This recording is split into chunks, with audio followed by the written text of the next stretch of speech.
Bien, buenas noches. Vamos a iniciar con la segunda etapa de los temas correspondientes a embriología general.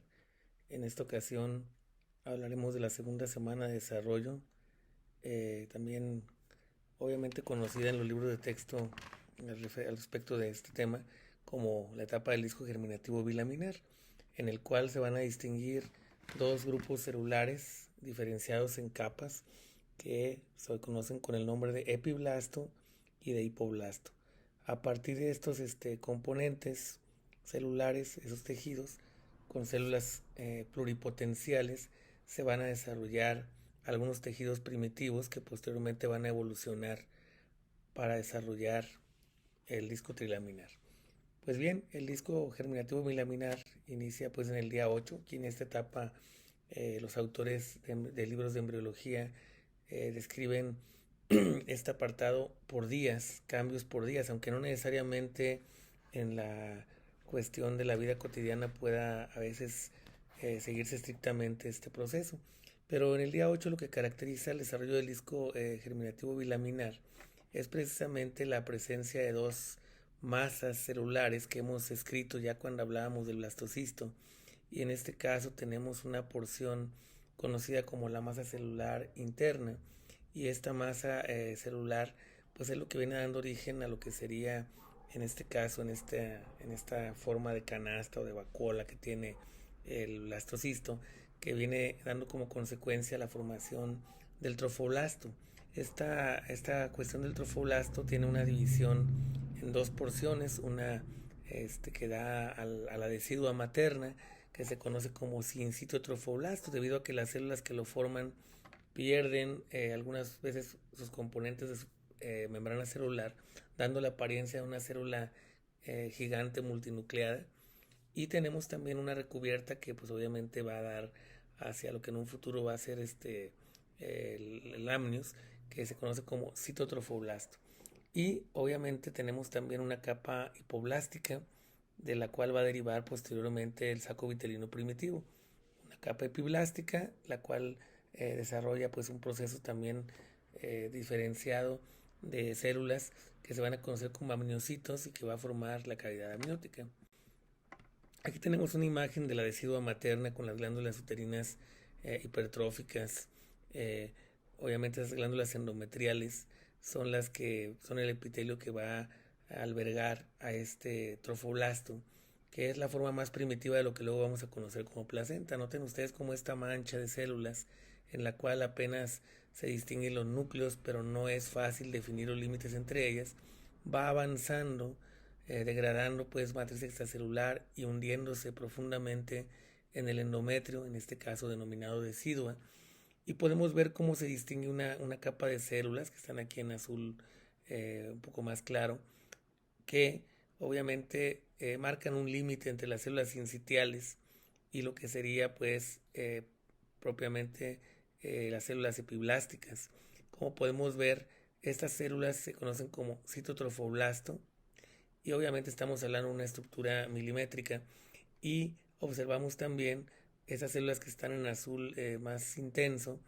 Estas células son de la capa epiblástica, debajo de ellas subyacen pues las células del hipoblasto más claras, y de las mismas células epiblásticas un grupo de ellas se va a diferenciar en amnioblastos, que posteriormente pues van a ser los amniocitos, y se empieza a formar una pequeña cavidad llena de líquido que va a ser en un futuro la cavidad amniótica.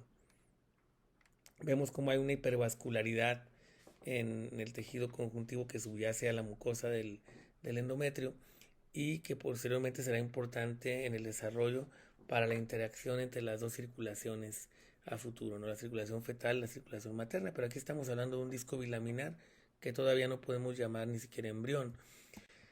Tenemos también que en el día 9 se describe lo que se conoce como el periodo lagunar o periodo lacunar.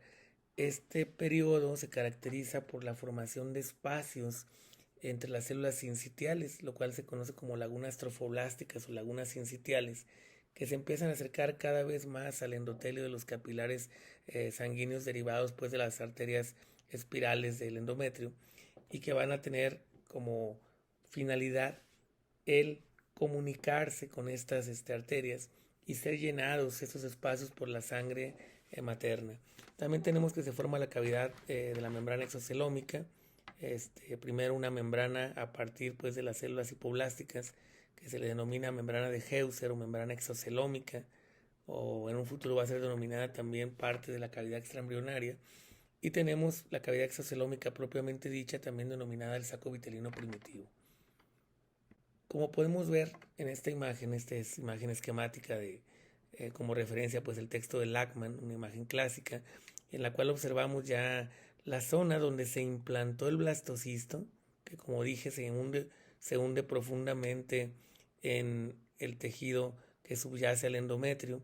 Vemos como las células trofoblásticas, específicamente las del sitio trofoblasto, avanzan y cada vez se acercan más a estos vasos sanguíneos tortuosos y dilatados, ectásicos, y podemos ver esos espacios que van dejando entre sí las células sincitiales, que se denominan lagunas trofoblásticas. Vean ustedes cómo también existe una evaginación de las células del citotrofoblasto hacia el sincitio, como a manera como de digitaciones que empiezan a constituir lo que en un futuro vamos a denominar vellosidades primarias, y vemos cómo se amplía un poco más la cavidad amniótica. Asimismo, podemos distinguir la membrana exocelómica, aquí derivada pues del hipoblasto. Obviamente seguimos considerando que el disco es un disco bilaminar, el cual lo estamos viendo como en un corte sagital. Viene también un aspecto importante entre los días 11 y 12 de este desarrollo del disco bilaminar.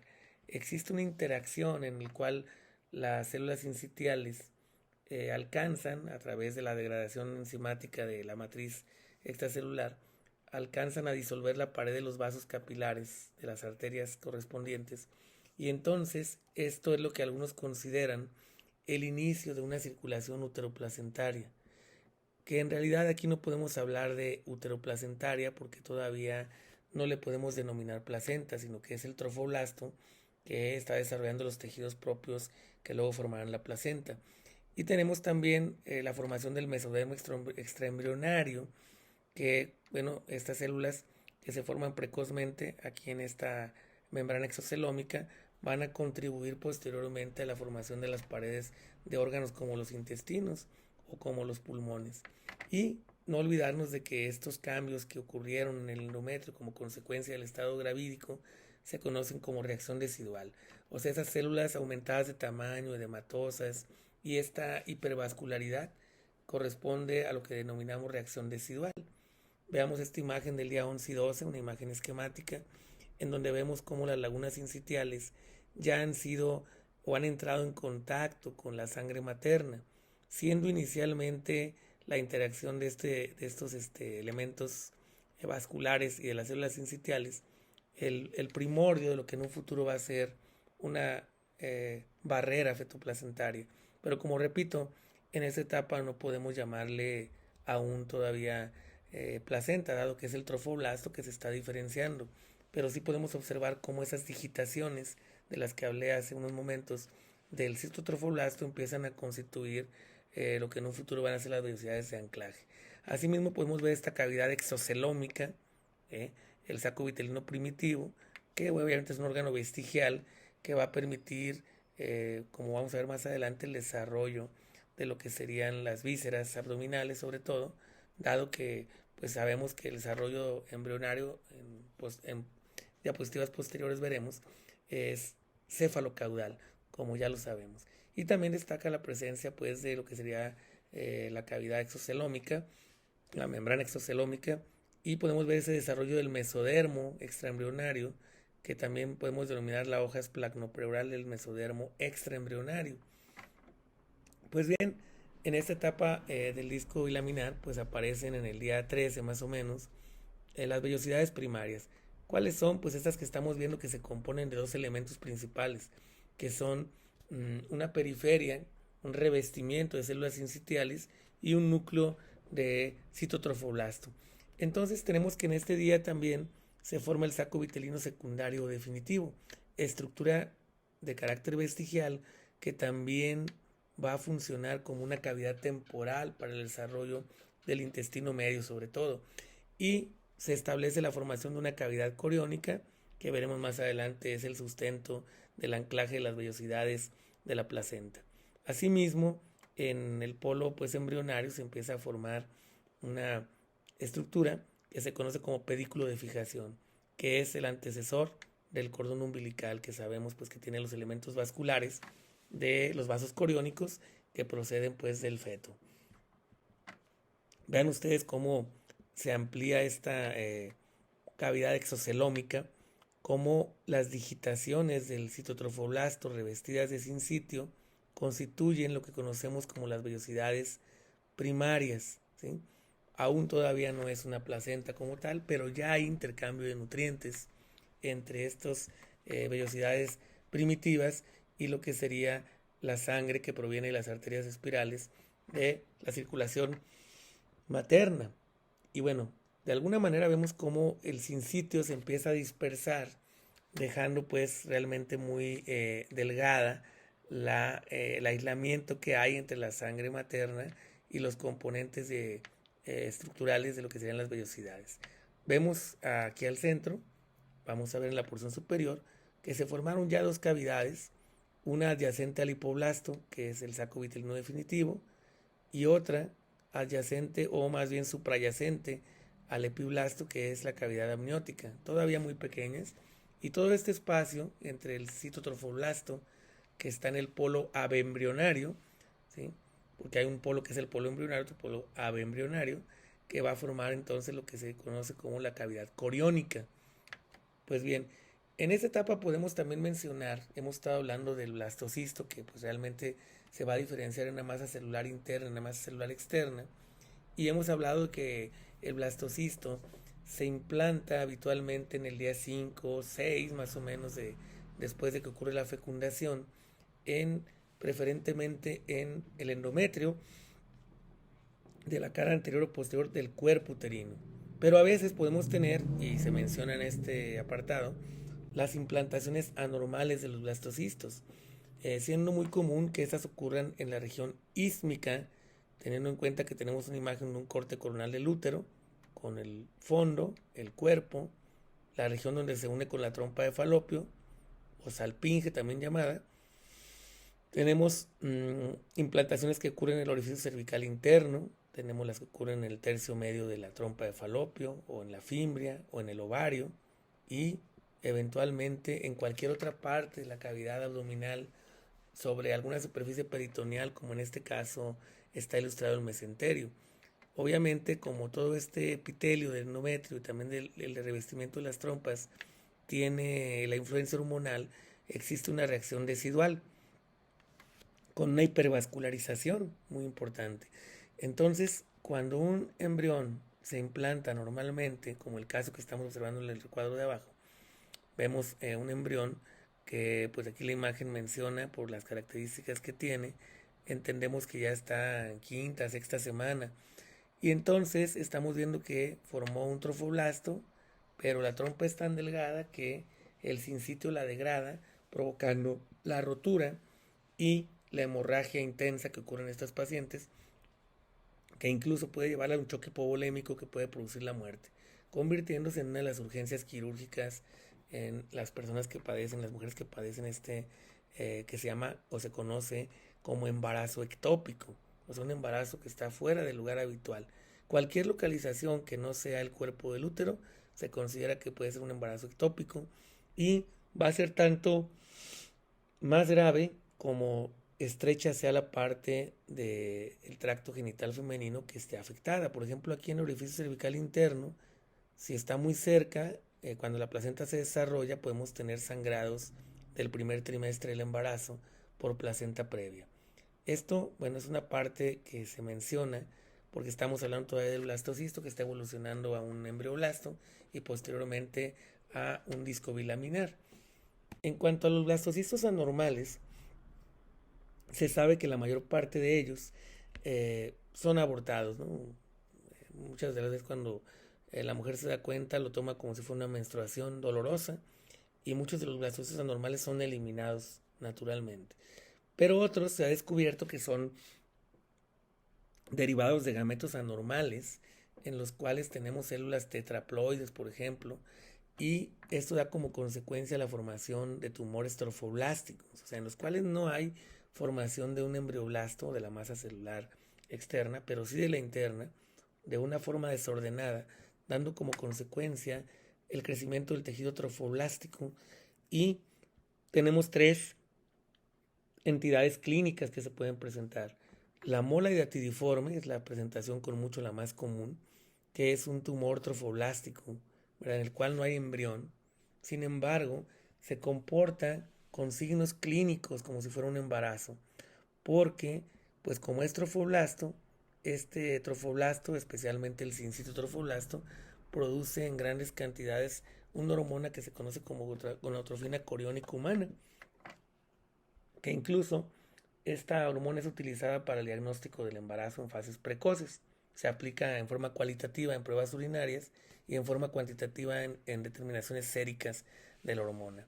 Pues bien, la mola hidatidiforme tiene la característica, a diferencia de un embarazo, que provoca un crecimiento del fondo uterino mayor a lo habitual para la edad gestacional, lo que hace sospechar de una mola hidatidiforme.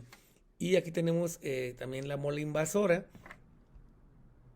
Esta es una variante que, si bien es cierto que no es un tumor maligno, lo que sí es cierto es que puede ir más allá del endometrio y meterse a la estructura del miometrio, y esto pues obviamente cuando se extrae puede provocar un sangrado que ponga en peligro la vida.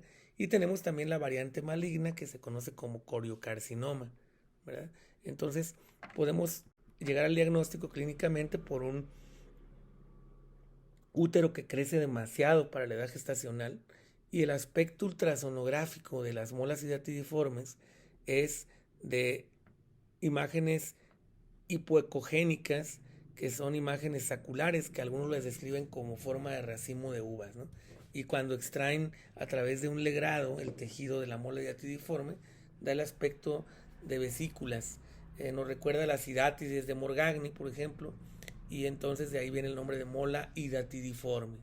Pues bien, ahora vamos a pasar a el disco germinativo trilaminar, que ocurre en la tercera semana del desarrollo.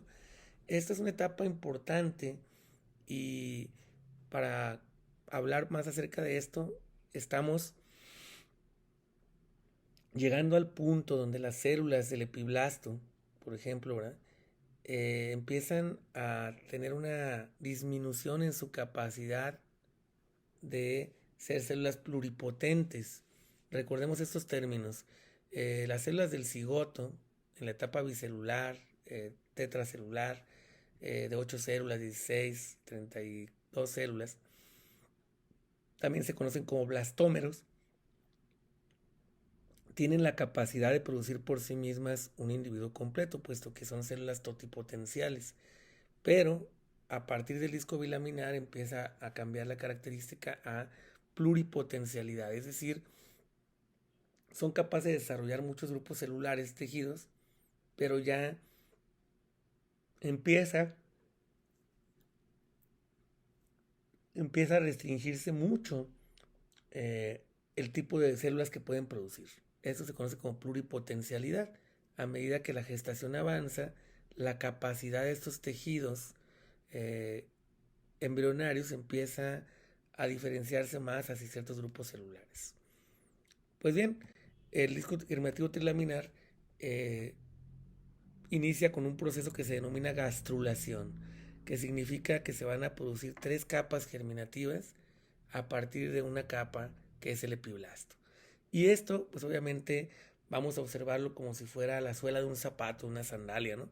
Ya ven que la parte donde van los dedos está un poco más ensanchada, que siempre va a ser como la porción cefálica del disco en desarrollo, teniendo precisamente algunos elementos importantes para revisar, como es la aparición de un surco poco marcado al principio, que se conoce como la línea primitiva, que parte de la región que en un futuro va a ser la región cefálica, y con una estructura elevada que se conoce como nódulo primitivo y su fosita, ¿no?, que va a tener una importancia crucial en el desarrollo de lo que serían, pues obviamente los elementos de los tejidos embrionarios.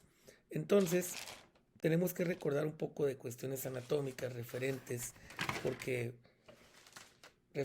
a los planos anatómicos y ejes porque recordemos que los embriones y los fetos pues son seres humanos en miniatura, en los cuales las estructuras anatómicas morfológicamente son distintas a las del adulto.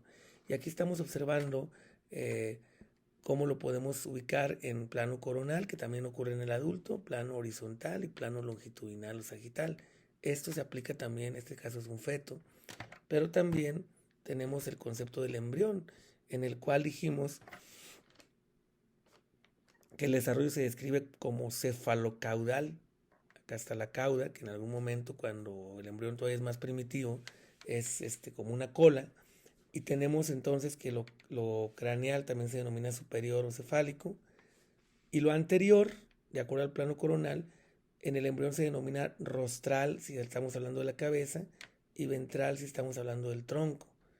La parte que va hacia las somitas distales es la parte caudal y tenemos la región posterior o dorsal. Asimismo, se puede mencionar que el feto a partir de la semana 22 ya puede tener movimientos y entonces podemos considerar también que hay aducción, abducción, como también ocurre en los infantes y en los adultos. Bien, aquí tenemos una imagen que nos ubica primero en un corte sagital que tome parte de lo que son los elementos de la decidua materna, del trofoblasto, y pase por el disco bilaminar. En azul, el epiblasto, con sus amniocitos que forman precisamente la cavidad amniótica. En amarillo, debajo de él, el hipoblasto, que da origen al saco vitelino, ¿verdad? Y al mesodermo también extraembrionario.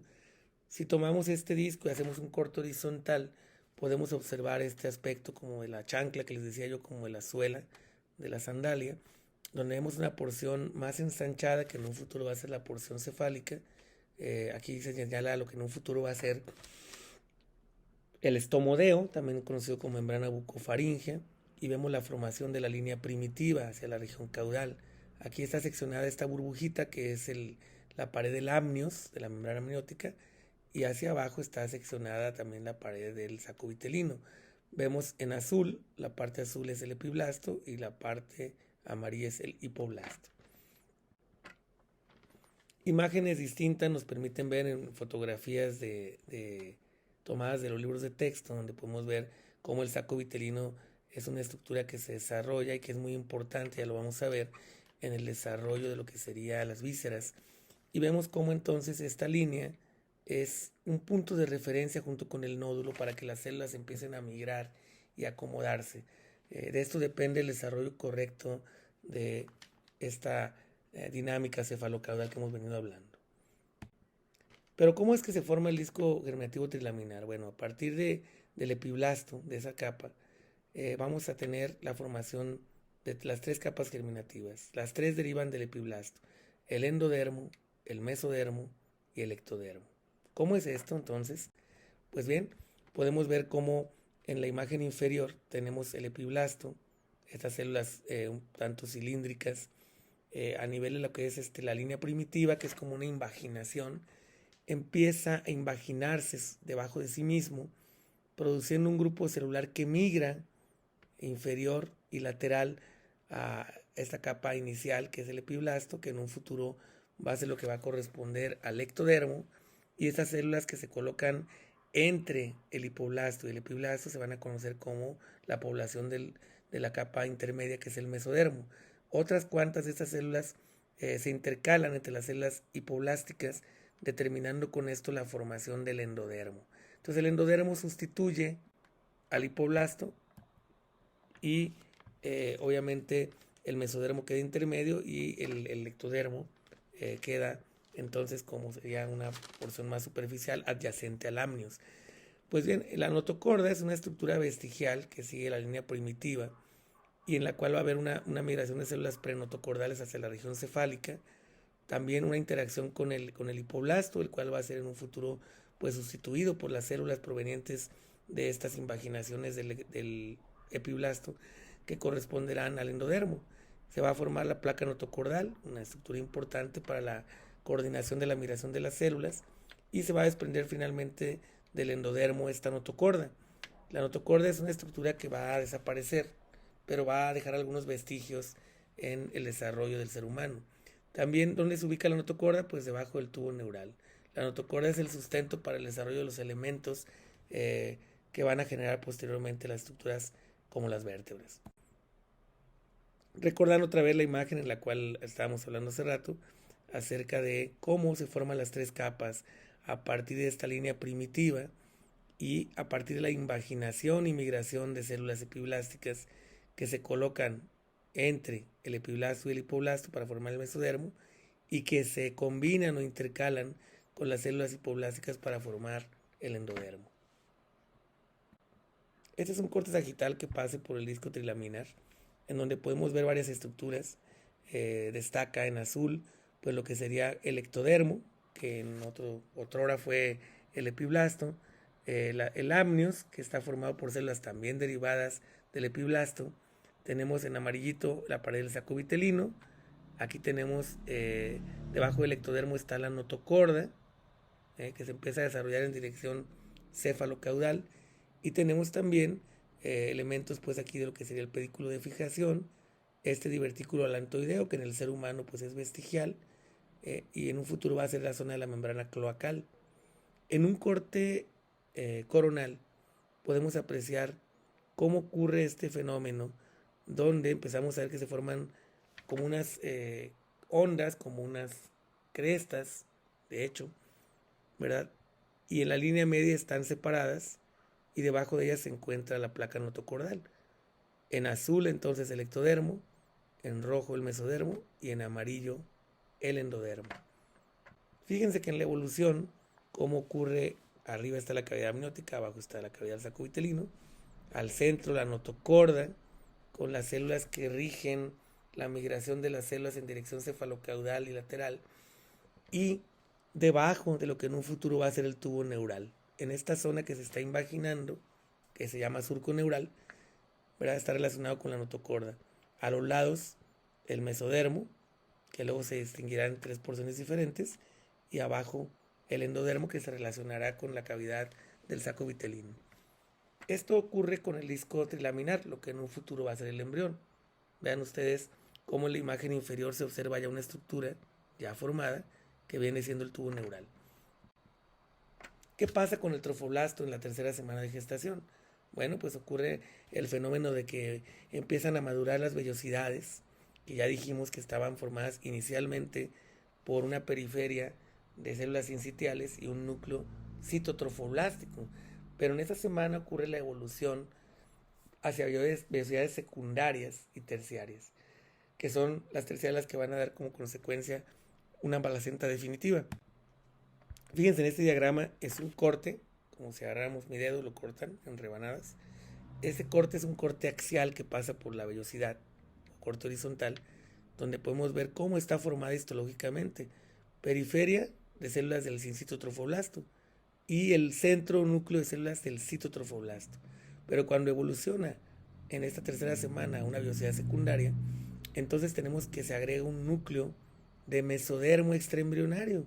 Y el mesodermo es un tejido muy versátil que da origen a células mesenquimáticas, entre ellas células sanguíneas y células que forman las paredes de los vasos sanguíneos. Por eso es que vemos que en la evolución a vellosidad terciaria tenemos que el mesodermo extraembrionario se va a diferenciar a través de unas células que se llaman hemangioblastos. Se va a diferenciar en dos tipos celulares: las células endoteliales que revisten la luz de los vasos y las células de médula ósea que van a producir células sanguíneas. Fíjense cómo cuando se convierte en vellosidad terciaria empieza a disgregarse, ¿verdad? Las células del citotrofoblasto, y en algunos puntos de la vellosidad solamente hay una capa de tejido conjuntivo, endotelio del vaso sanguíneo y células sincitiales. Y bueno, vemos cómo estas vellosidades que estamos observando aquí, algunas de ellas se conocen como vellosidades de anclaje, porque están firmemente relacionadas a través de la envoltura citotrofoblástica externa con el endometrio, en este caso llamémosle la decidua materna. Para este momento, para esta evolución que estamos observando aquí, ya tenemos bien diferenciados los vasos coriónicos que se llaman, y tenemos entonces cómo se constituyen en cada una de las vellosidades libres. Es como un árbol, ¿no? Las ramas vienen siendo las que están en contacto con los espacios intervellosos, o sea, los espacios que hay entre las vellosidades terciarias, que es donde realmente se lleva a cabo el intercambio de toda clase de nutrientes, electrolitos, aminoácidos, oxígeno, dióxido de carbono, medicamentos, si ustedes quieren anticuerpos, ¿sí? Y tenemos también la placa que sustenta los componentes vasculares, que es conocida como la placa coriónica. Fíjense cómo los vasos se anastomosan, como esto ya lo sabemos, los capilares, ¿sí? Tanto venosos como arteriales. Recordemos que en el cordón umbilical, después de que los vasos coriónicos se anastomosan y fluyen, vamos a tener dos arterias umbilicales y una vena umbilical. Eso es lo normal. Entonces, tenemos aquí los espacios intervellosos, vienen siendo el sitio donde se lleva a cabo el intercambio de nutrientes entre la sangre materna y la sangre fetal, que se dice teóricamente que nunca entran en contacto, ¿verdad? Estos eritrocitos sanguíneos con los eritrocitos sanguíneos de la madre con los sanguíneos fetales, porque si esto fuera así, entonces tendríamos algunas patologías que podemos mencionar luego. En cuanto a las células que queden remanentes a veces de la notocorda, que no involucionen, pueden llegar a producir, debido a que son células pluripotenciales, pueden llegar a producir tumores como este que estamos observando aquí en la región caudal de este neonato, que se llaman teratomas sacrococcígeos, los cuales pues habría que ver el origen y la parte que estén afectando, ¿no? También definitivamente pues son quirúrgicos y su origen está en células que debieron haber sufrido apoptosis y que permanecieron aún después de que se completó el proceso de la gastrulación. Bien, pasaremos ahora al periodo embrionario. El periodo embrionario se considera que es desde la tercera semana hasta la octava semana de gestación. Una vez que se establecieron las capas germinativas a partir del epiblasto, estas capas van a dar origen a distintos tejidos que a su vez van a conformar lo que conocemos como órganos. Entonces en este periodo también se le conoce como el periodo de la organogénesis, porque en este periodo, en la semana 3 a la 8, es donde se forman todos los órganos del cuerpo humano. Llámense vísceras, llámense músculos, huesos, lo que ustedes quieran. Y tenemos entonces que en este periodo pues vamos a distinguir varios procesos, entre ellos, primero, hablar del ectodermo. Es muy importante porque este es la capa germinativa que está asociada con el desarrollo del sistema nervioso central. Tenemos entonces que la aparición de la notocorda y la placa precordal que ya hemos mencionado es un punto muy importante porque a partir de ese se generan todas las señales que culminan con la formación del tubo neural. Tenemos primero que se va a formar una placa neural que está asociada con una porción del ectodermo que en adelante vamos a denominar neuroectodermo, y el proceso por medio del cual se forma el tubo neural y las vesículas cerebrales primitivas se conoce como neurulación. Estas células, en un inicio ectodérmicas, tienen que diferenciarse bajo pues, la expresión de algunas moléculas, como aquí tenemos cómo se induce el tubo neural, bloqueando la actividad de la proteína morfogénica del hueso de tipo 4, y ante la presencia de sustancias como la anogina, la cordina y la folistatina, se van a desarrollar o se va a inducir el desarrollo o la expresión fenotípica de las vesículas cerebrales primitivas, en este caso el prosencéfalo y el mesencéfalo, así como en la región caudal el romboencéfalo y la médula espinal. También interviene la proteína WNT3A y el factor de crecimiento fibroblástico y el ácido retinoico, ¿verdad? Para que se expresen estos elementos derivados del neuroectodermo. También la neurulación pues, es un proceso que se puede notar en el aspecto morfológico externo de los embriones en desarrollo a través de la formación de los pliegues neurales, del surco neural y finalmente el tubo neural. Una estructura muy primitiva, pero el tubo neural se empieza a desarrollar en sentido caudal y va a dar origen en la porción caudal a la médula espinal. En la porción cefálica va a dar origen a las vesículas cerebrales. Recordemos que por ahí hay una clasificación de Carnegie que habla de los estadios en los cuales se encuentra morfológicamente el ser humano, desde el cigoto hasta la semana 40, que es pues un feto de término. Vean ustedes, aquí tenemos el ejemplo Aquí estamos observando un embrión de 19 días de gestación, un estadio 9 de Carnegie, donde estamos observando precisamente este surco neural, ¿sí? Y notamos también esta forma como de suela que tiene, suela de zapato, donde vemos pues el borde del lámino seccionado, los pliegues neurales, y empiezan a aparecer unas estructuras por pares de origen mesenquimático, es decir, mesodérmico, que se colocan a cada lado del tubo neural. Estos se denominan somitas y son núcleos de células mesenquimáticas que van a desarrollar a este nivel en particular eh, el esclerotoma y el dermatomiotoma, ¿verdad? El esclerotoma pues está relacionado con la diferenciación en células cartilaginosas y células óseas.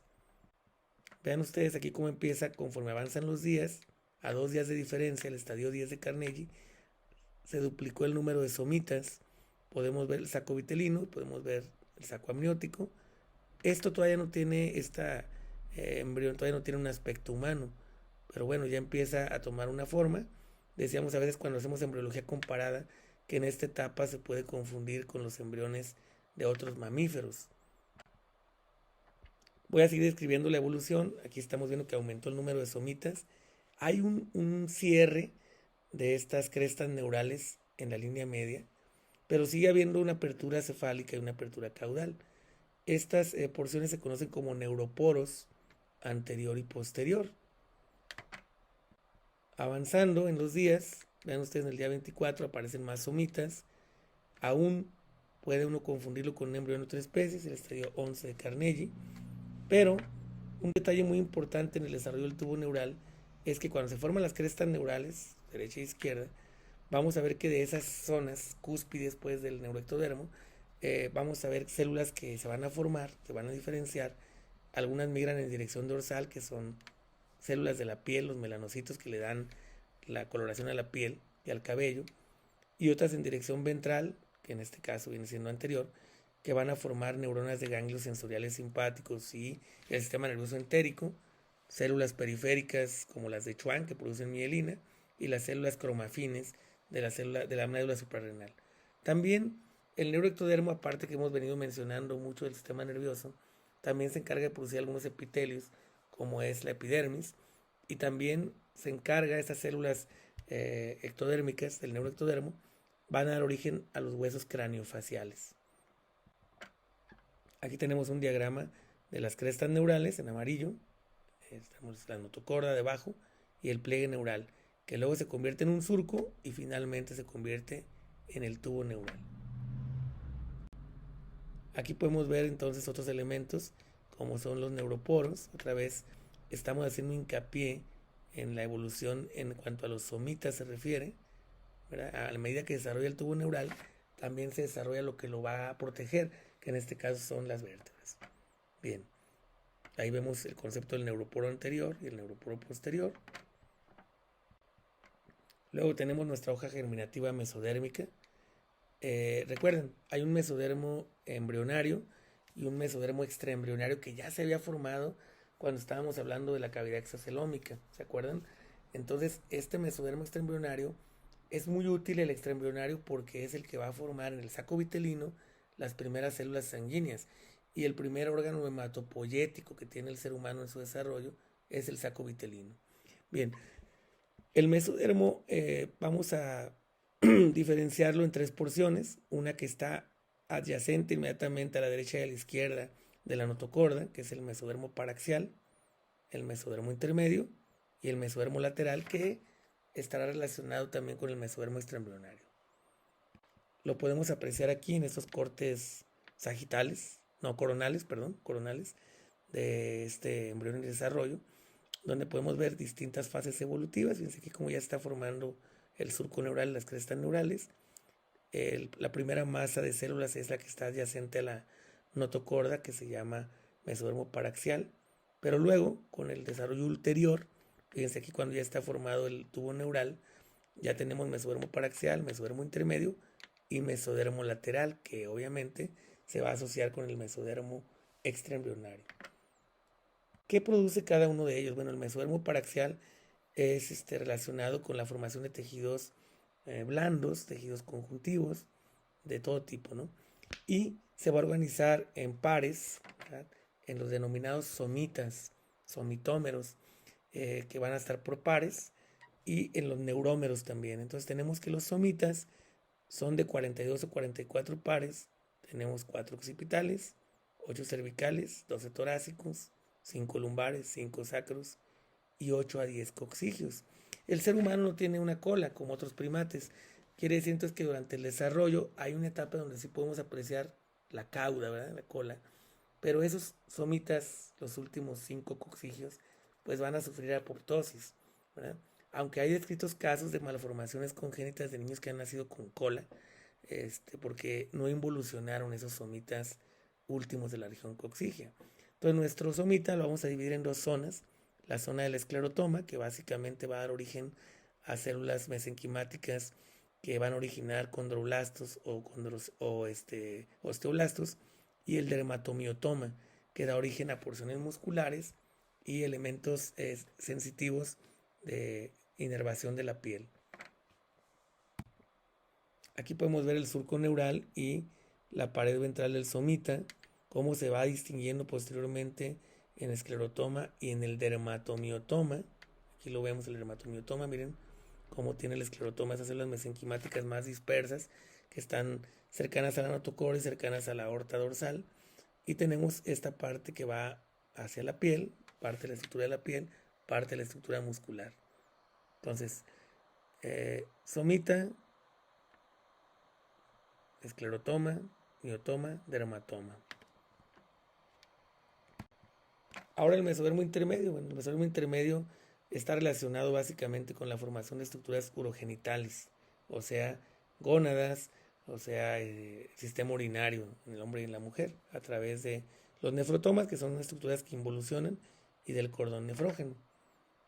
Mientras que el mesodermo lateral nos va a dar la conformación de las paredes de el tórax, del abdomen, tanto de las paredes de las cavidades abdominal y torácica, como de las paredes que constituyen a las vísceras que están contenidas en estas cavidades.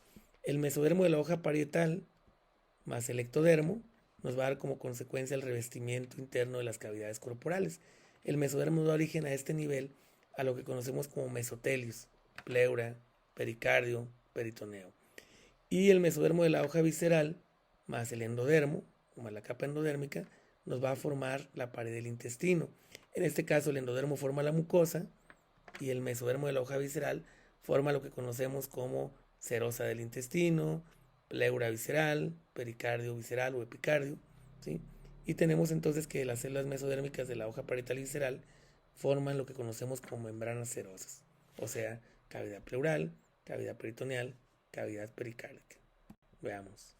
Aquí tenemos entonces, en un principio, por ejemplo, el intestino primitivo, pues no tiene espacio para desarrollarse. Recordemos que lo primero que se desarrolla es la cabeza y el tórax en la porción de la prominencia cardíaca. Pero vemos cómo entonces el revestimiento de las paredes y de las vísceras va a ser formado por componentes mesodérmicos en el revestimiento externo o interno, depende de lo que estemos hablando, y por componentes ectodérmicos o endodérmicos.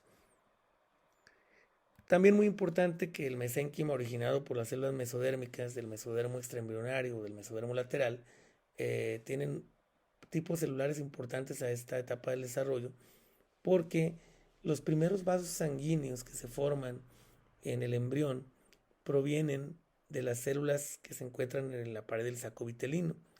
Estas células se conocen como hemangioblastos y generan vasos sanguíneos a partir de un proceso que se conoce como vasculogénesis, que esta es formación de vasos de novo. A partir de un lugar donde no hay vasos se forman dos tipos celulares a los cuales da origen el hemangioblasto. Da origen a las células endoteliales para formar el revestimiento de los vasos sanguíneos, y da origen a las células hematopoyéticas que van a producir eritrocitos, leucocitos, megacariocitos, linfocitos, etc. Existe otro proceso una vez que se formaron ya algunos vasos que se denomina angiogénesis, pero esta es la formación de vasos sanguíneos a partir de vasos que ya están formados, o sea, cómo se ramifican, ¿de acuerdo?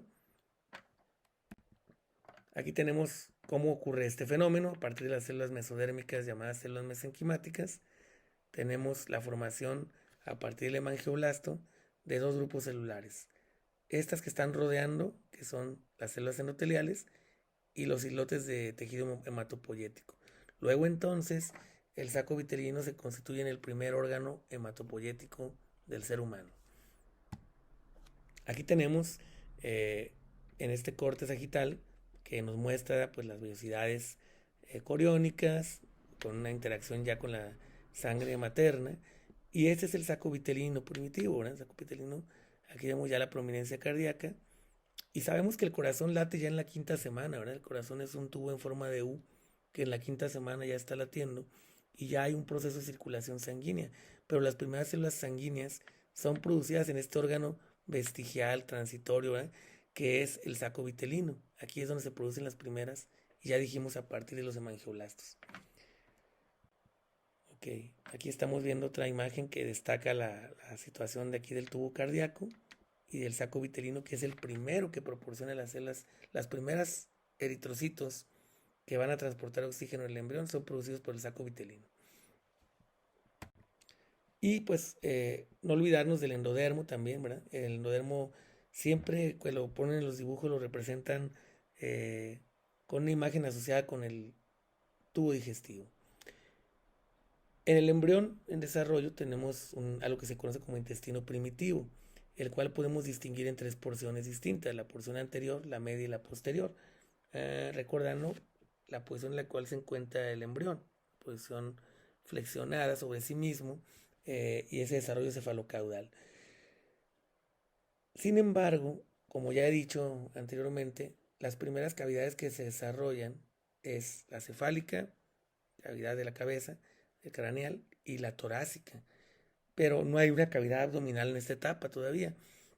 Pero sí hay un intestino primitivo. Entonces, cuando se empiezan a desarrollar los elementos del tubo digestivo, específicamente los que componen o son derivados del intestino medio, no hay espacio para que se desarrollen. Por lo tanto, estas asas sufren una herniación fisiológica a través de un conducto que comunica con el saco vitelino, que se conoce como el conducto ónfalo-mesentérico, ¿sí? Y entonces se desarrollan fuera del embrión, por así decirlo, cavidad extraembrionaria, y cuando el embrión avanza en desarrollo, se forma ya la pared abdominal y entonces las vísceras regresan y se acomodan dentro de la cavidad.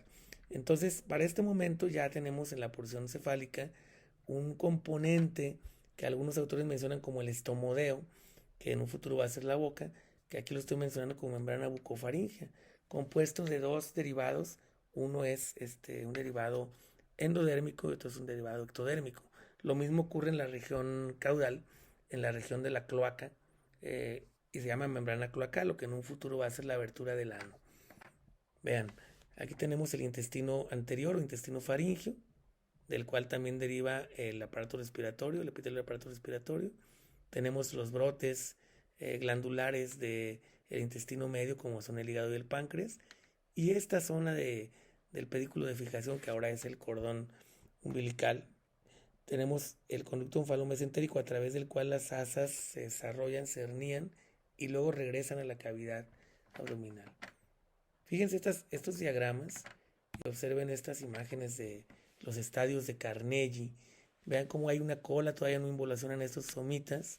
Tenemos los esbozos de las extremidades, apenas los esbozos, la prominencia cardíaca, no hay cavidad abdominal, y empezamos a ver los arcos y hendiduras faríngeas.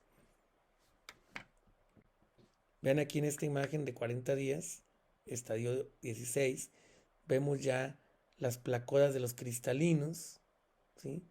Vemos todavía esta zona de la cola, el conducto onfalomesentérico, véanlo, pero no hay cavidad abdominal todavía. Entonces, si avanzamos más, podemos observar cómo evolucionó, ya está un poco más grueso este pedículo, ¿sí?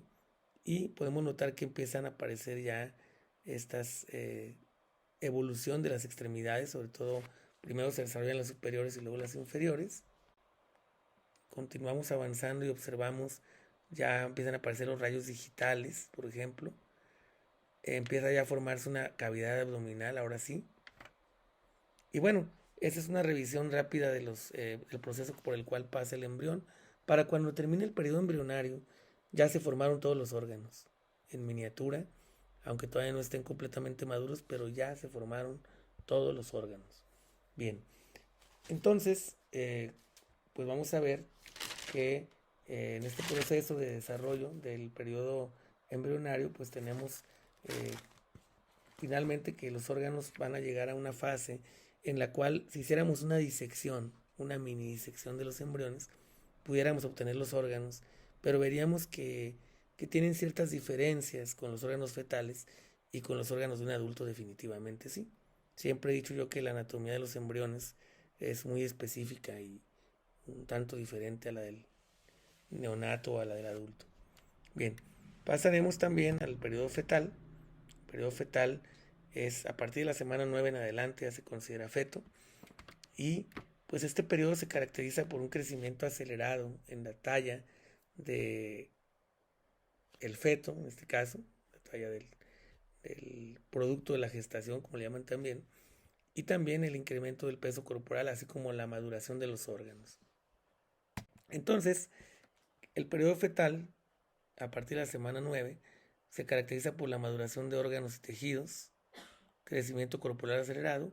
¿Y cuánto dura una gestación en el ser humano? Bueno, se dice que dura 40 semanas o 280 días a partir de la fecha de última menstruación, ¿sí?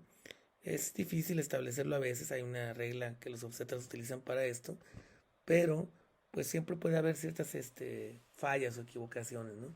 Para eso tenemos algunas tablas de referencia, ahora que se usa mucho para el diagnóstico prenatal el ultrasonido como gol estándar del diagnóstico y del seguimiento del crecimiento intrauterino, pues sabemos más o menos las medidas y los pesos que se calculan en base al ultrasonido de estos fetos en desarrollo. Se supone que un feto de término es de 40 semanas. Aquí tenemos el punto de referencia en este recuadro, donde nos habla de la edad gestacional en semanas, de la 9 a la 12. Va a tener nuestro feto una longitud vértex, vértex es la parte más alta del cráneo, ¿sí? Vértex nalga en centímetros, de 5 a 8 centímetros. Vean cómo todo es muy pequeño. Conciban ustedes lo que son 5 a 8 centímetros. Y en la semana 12, con un peso de 45 gramos. Todavía es muy poco, ¿verdad? De la semana 13 a la 16 tenemos un incremento exponencial del peso. Fíjense cómo la longitud también incrementa prácticamente casi al doble y llegamos a un peso de hasta 200 gramos. Como pueden ustedes ver, ya el peso empieza a aumentar más en el segundo y tercer trimestre, llegando pues a un feto de término a pesar en condiciones normales hasta 3.600 gramos. Hemos tenido también casos donde hay fetos extraordinariamente grandes, se denominan macrosómicos, ¿verdad? Pero esos son nuestros puntos de referencia. Aquí todavía no llegamos a fíjense, estamos viendo la semana 37 y 38 y nos hablan de una longitud vértex nalga, porque los niños cuando nacen les miden del vértex y obviamente hacen una extensión de la extremidad inferior y entonces miden de lo que es del vértex al talón, vértex talón, ¿sí? Entonces un feto de término anda midiendo como 49 o 50 centímetros. Bien, y también es muy importante ver cómo evoluciona el periodo fetal en cuanto a las características morfológicas externas.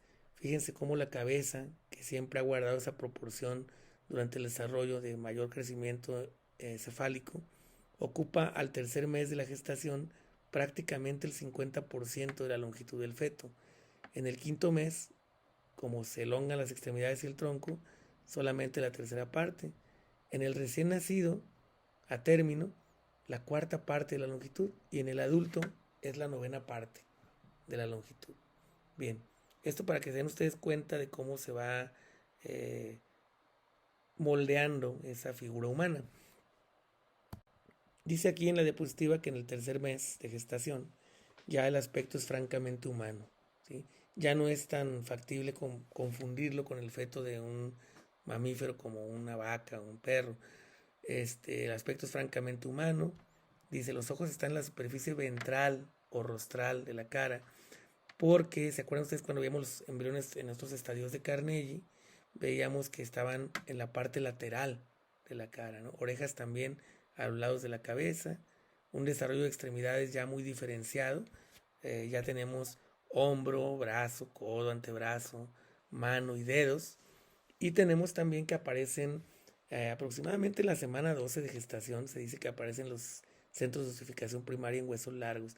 Sin embargo, se sabe que la osificación inicia un poco antes, al fin del periodo embrionario, prácticamente la semana 9, porque recordemos que el encéfalo es de las estructuras que tienen que ser protegidas de una forma rápida, y entonces el neuroectodermo que origina huesos craneofaciales, como son el caso del frontal, los parietales y parte del occipital, está destinado precisamente a que proteja a las estructuras encefálicas.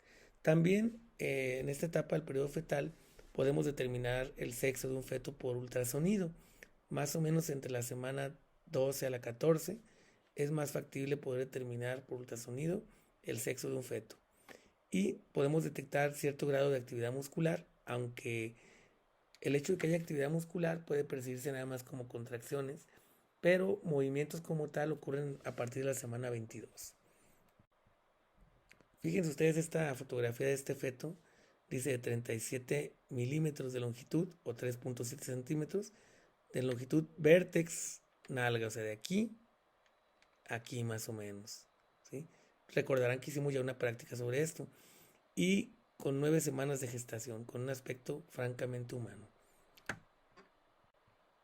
Aquí tenemos también cómo evoluciona el tamaño del feto de la semana 9 a la 20, 11 semanas después, vean el tamaño, y después el crecimiento se ralentiza y entonces tenemos que ya pues empiezan a madurar, engrosamiento de la piel, surgen las faneras que son anexos de la piel, el cabello, en fin.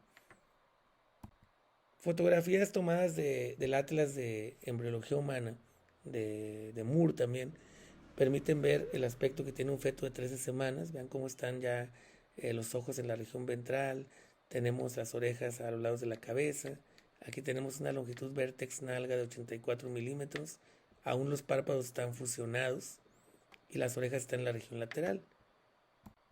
Hacia el cuarto o quinto mes aparece un vello muy fino que se le conoce como lanugo en la superficie de la piel fetal.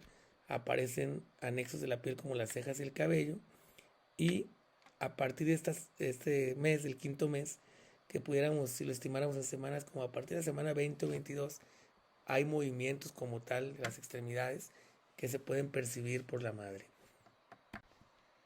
Ahí tenemos un feto de 17 semanas con su red venosa muy visible porque todavía no se desarrolla el tejido adiposo, entonces es una piel como de cera, ¿no?, que permite ver los vasos sanguíneos. En el tercer trimestre del embarazo vamos a ver que se desarrolla pues más aumento del peso corporal, hay más desarrollo de grasa subcutánea, lo que le da al feto un aspecto regordete, sobre todo en la región de la cara. Tenemos también la formación de un unto sebáceo que se conoce como el vernix caseoso, y la mayor circunferencia del cuerpo es el perímetro cefálico en este momento, ¿sí?